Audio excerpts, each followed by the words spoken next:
Ayah bunda yang dirahmati oleh Allah, mari kita belajar optimisme atau mendidik tanpa putus asa dari Nabi Yakub alaihissalam. Ayah bunda bisa baca terjemah dalam Quran surah Yusuf. Di situ begitu luar biasanya, hebat dan dahsyat keimanan dan ketawakalan seorang Nabi Yusuf kepada Allah Subhanahu wa taala. Sehingga tak ada marah, sehingga tak ada ancaman, sehingga tak ada siksa menyiksa kepada anak, tidak. Bahkan Nabi Yusuf pun ketika itu bertemu kembali dengan Nabi Yakub. Singkatnya seperti itu. Nabi Yakub itu berpisah dengan anaknya udah lama sekali. Tapi beliau optimis dia akan bertemu kembali dengan anaknya. Seperti halnya kita, ayah bunda. Anak kita ini ternyata masih bandel, masih susah diatur, masih ternyata sering membentak, mudah marah. Tapi kita yakin dan percaya, sambil berdoa dan sambil berikhtiar, anak kita 5, 10, 20 tahun ke depan akan menjadi orang yang hebat. Bahkan menjadi orang yang soleh. Bahkan mungkin boleh jadi ustadz, menjadi ulama, menjadi orang sukses, menjadi baik akhlaknya dibanding sebelumnya. Jadi kalau hari ini ayah bunda terlalu putus harapan, coba. Banyak orang ternyata yang berubah di luar sana. Siapa? Termasuk ulama-ulama kita. Dulu ada ulama namanya Ustadz Jabri Al-Bukhari. Masa mudanya begitu luar biasa. Ada kenakalan-kenakalan yang hebat. Tapi ternyata beliau hijrah dan menjadi ulama yang besar. Bahkan meninggalnya pun ribuan orang datang untuk menyolatkan beliau.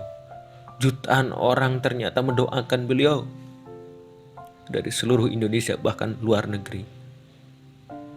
Siapa lagi? Ada ternyata mereka yang tadinya musik metal, musik punk rock dan lain sebagainya, ternyata hijrah atas izin Allah, ternyata menjadi ulama, menjadi dai dan lagu-lagu religi. Dan begitu pun banyak. Tadinya ada yang seorang preman menjadi ustadz, menjadi ulama, menjadi ahli ibadah. Maka anak-anak kita sekarang ini seperti itu mungkin sekarang aja. Kita doakan besok, lusa, setahun, 2 tahun, 30 tahun ke depan, justru dia yang menjadi orang yang hebat. Bahkan mungkin suatu saat anak inilah yang memandikan jenazah kita. Anak inilah yang mendoakan kita. Anak inilah yang terus berbuat kebaikan dan mengalir ke kubur kita. Jadi tak ada alasan untuk berputus asa. Kita lihat Nabi Yakub kembali. Bahkan dalam surat Yusuf, ayat 87 yang artinya, wahai anak-anakku, pergilah kamu. Ini kata Nabi Yakub ya. Maka carilah berita tentang Yusuf dan saudaranya.